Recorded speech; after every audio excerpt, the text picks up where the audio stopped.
setia sampai akhir. Bapak Ibu, kalimat ini kira-kira bisa dipendekkan lagi enggak? Kira-kira Bapak Ibu.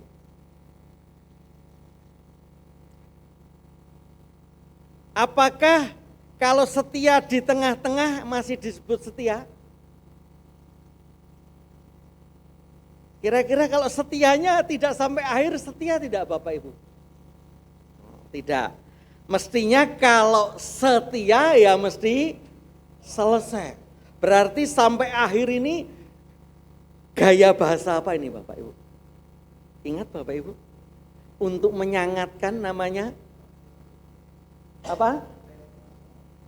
Pleonasme. Jadi sebetulnya cukup setia. Loh kenapa kok sampai akhir? Ya tergantung yang buat judul dari sinode, saya nggak tahu. Nah Bapak Ibu, kita bicara tentang setia. Kita lihat ilustrasi kita. Yesus sahabatku, sahabat setia. Kau di Gambarnya kok nggak setia? ku di hatimu. Setia sampai akhir. Kita akan baca kalimatnya.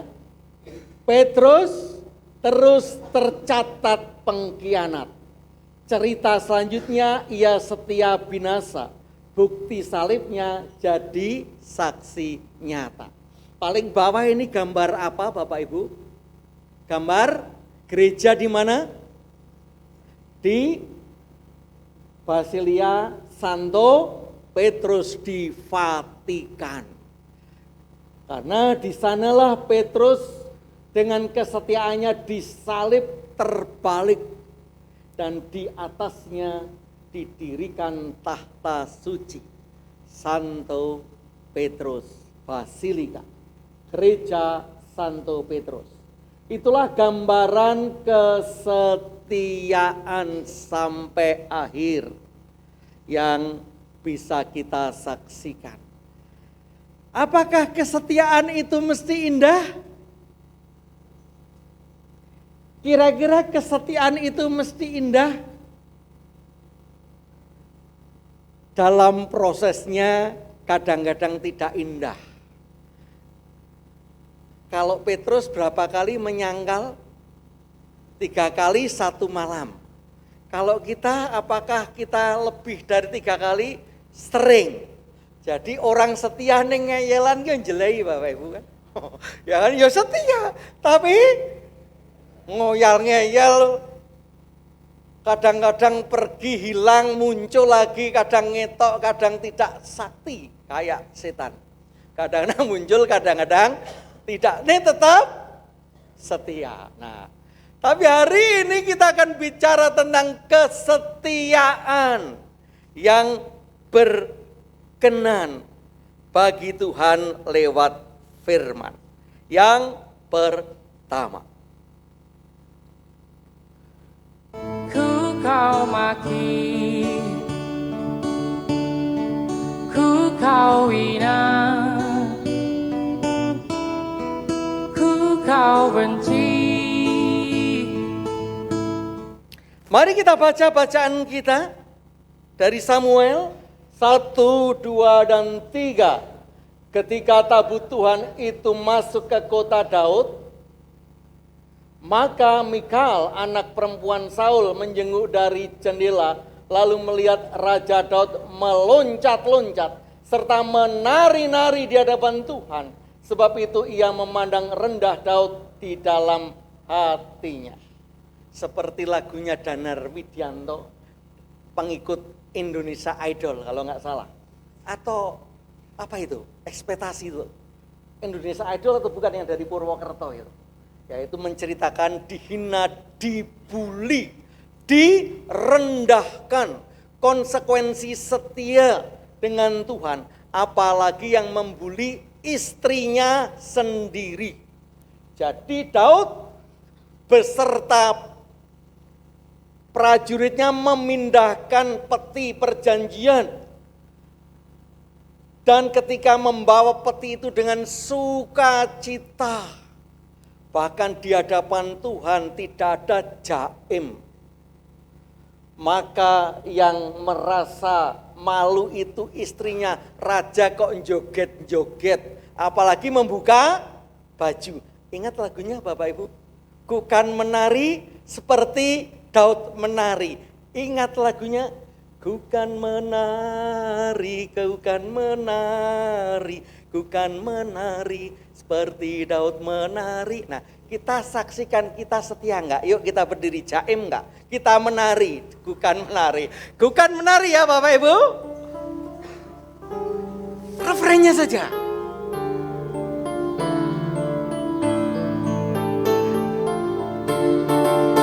Ku kan menari, ku kan menari, ku kan menari seperti Daud menari. Ku kan menari, ku kan menari, ku kan menari seperti Daud menari. Masih banyak yang jaim. Ku kan menari, ku kan. Ingat, khotbah bukan hanya teori tapi bukti. Menari, ku kan menari, ku kan menari, ku kan menari seperti Daud menari. Tepuk tangan untuk Tuhan. Silakan duduk.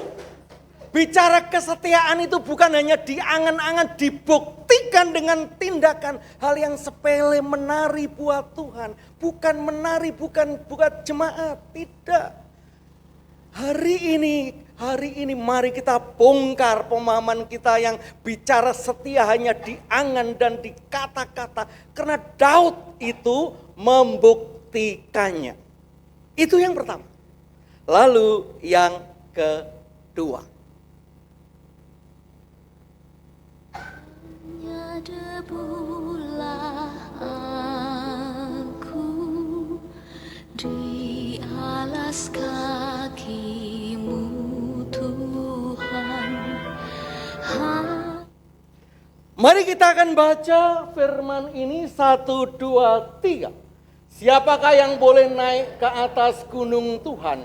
Siapakah yang boleh berdiri di tempatnya yang kudus? Saudara, ada kalimat yang dibedakan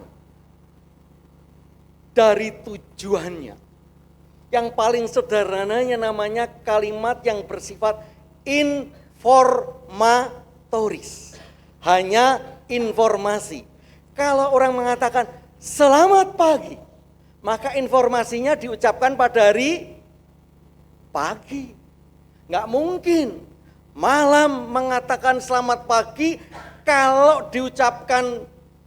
yang diucapkan pagi tetapi sifatnya informatoris, maka pasti pagi ya pagi.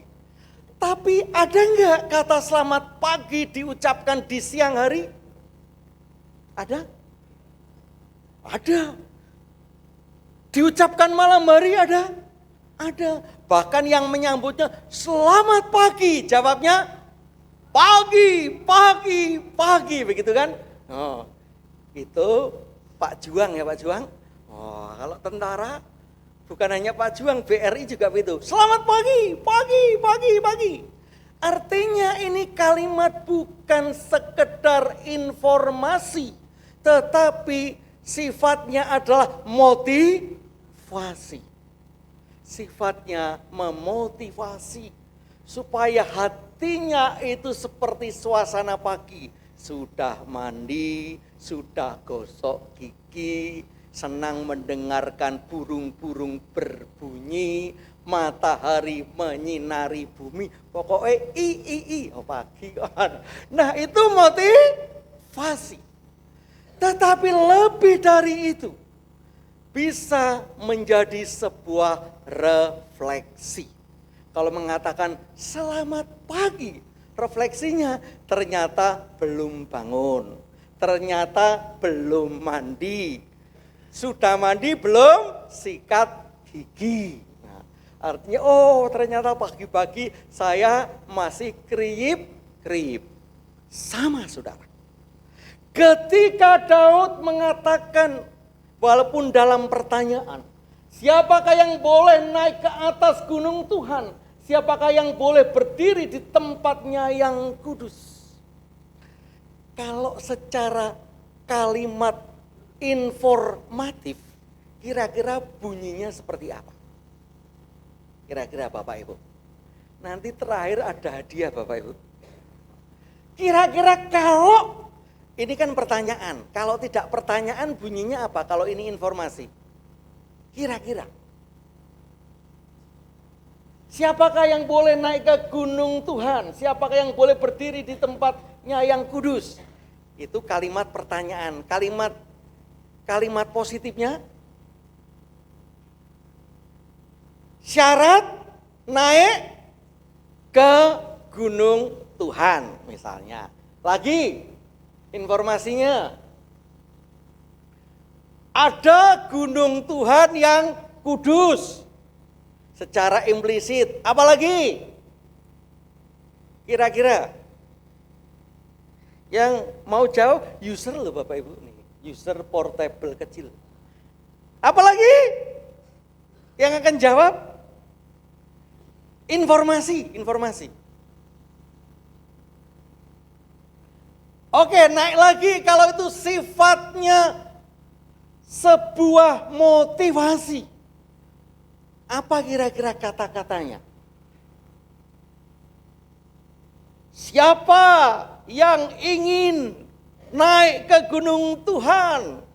Mari kita bersama-sama naik ke gunung Tuhan. Oh, minta pek dewe nih nanti kalau ada yang jawab kok. Oke, yang terakhir reflektif. Mari. Jadi mari kita menjadi jemaat yang aktif, tidak hanya pendengar khotbah. Kalau ini sifatnya refleksi, kira-kira apa kalimatnya? User portable mini. Kalau reflektif, kira-kira apa? Siapa yang berani mencoba? Kalau ini sifatnya refleksi atau evaluasi untuk diri sendiri, apa kira-kira? Ya, mari Pak. Oke, 100 sendiri Pak. Pak Wardoyo, user portable mini.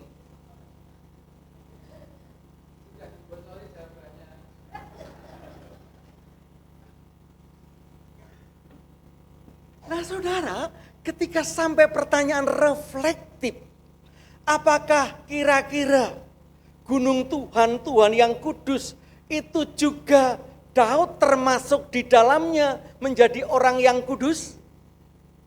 Tidak.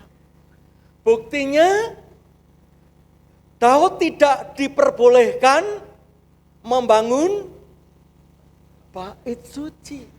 Yang membangun adalah Salomo. Tapi apakah Salomo juga menjadi orang yang sempurna tidak berdosa? Tidak juga. Saudara, orang yang setia paling tidak berani berintrospeksi bahwa dirinya itu setia walaupun selalu melakukan banyak kesalahan-kesalahan di hadapan Tuhan. Banyak orang yang setia tetapi dengan kesombongan rohani, dengan bayangan bahwa dirinya sudah sempurna dibandingkan orang lain. Lalu apa yang terjadi? Lalu mulai membandingkan, lalu mulai menghakimi, lalu mulai membuat orang dibully karena mungkin perkara-perkara rohani. Hari ini, apa yang dikatakan Daud sebuah refleksi bagi saudara dan saya. Menjadi orang yang setia di hadapan Tuhan berarti orang yang berani introspeksi, berani mengakui kalau kita menjadi kudus dan boleh menuju ke gunung Tuhan, bukan karena kebaikan kita, tetapi karena pengampunan Tuhan. Itulah kesetiaan yang semakin mendewasa, berani mengintrospeksi diri. Itu yang pertama. Lalu yang kedua, mari kita lagunya dulu. Hati-hati gunakan tanganmu, karena Bapa di surga melihat ke bawah. Hati-hati gunakan tangan. Mari kita baca apa yang dikatakan Paulus kepada Efesus 1, 2, dan 3. Terpujilah Allah dan Bapa Tuhan kita yang Yesus Kristus, yang dalam Kristus telah mengaruniakan kepada kita segala berkat rohani di dalam surga. Nah saudara, Paulus pernah mengatakan, lihatlah perkara-perkara di atas. Paulus juga mengatakan, musuhmu itu bukan darah dan daging, tapi roh-roh yang ada di udara. Artinya bicara tentang kesetiaan, itu bicara tentang perjalanan menuju ke akhir. Dan akhir itu bahasa bumi, bahasa rohaninya, bahasa surgawinya kebakaan, kelanggengan, kekekalan.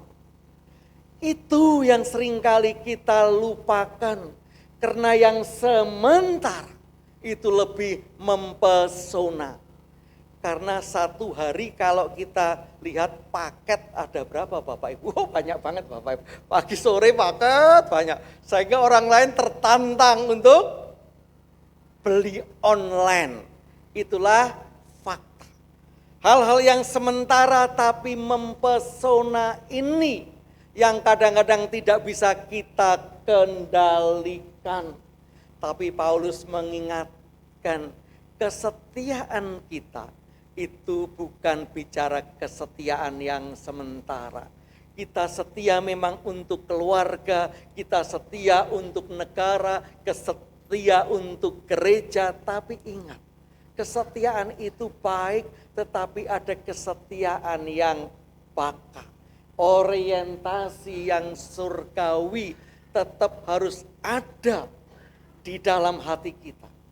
Ketika kita melayani, kita memberi kebaikan, lalu kita tidak mendapatkan balasan, biasanya gurauan orang Kristen, upahmu besar di surga. Apalagi yang mengatakan orang yang kadang-kadang tidak pernah memberi apa-apa, orang pelit. Jadi pakai rumusnya upahmu besar di surga. Itu fakta. Tapi hari ini mari kita lihat itu sesuatu yang menyemangati kita.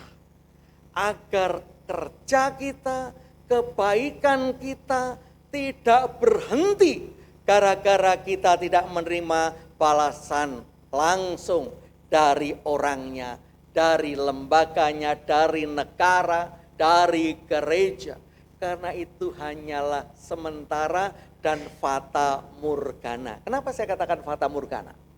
Ketika kita hatinya sukacita, ketika kita sedang senang, tidak diberi apa-apa itu tetap daftar ya kan? Karena kita senang. Tapi ketika kita nggak senang, tidak diperhatikan sedikit saja sudah patah hati, patah arang. Nggak apa-apa, itu semua sementara, fata morgana menipu kita. Ketika kita bahagia, hati-hati, disitulah ada bahaya-bahaya kesombongan. Ketika kita mungkin kecewa, disitulah mungkin Tuhan ingin menguji kesetiaan kita. Maka orientasinya bukan pada bumi yang tersekat-sekat dan sementara, tapi pada surgawi yang kekal. Itu harapan yang harus kita miliki, agar kesetiaan sampai akhir itu menjadi kekuatan di dalam perjalanan orang percaya. Lalu yang terakhir saudara, bangkit, surga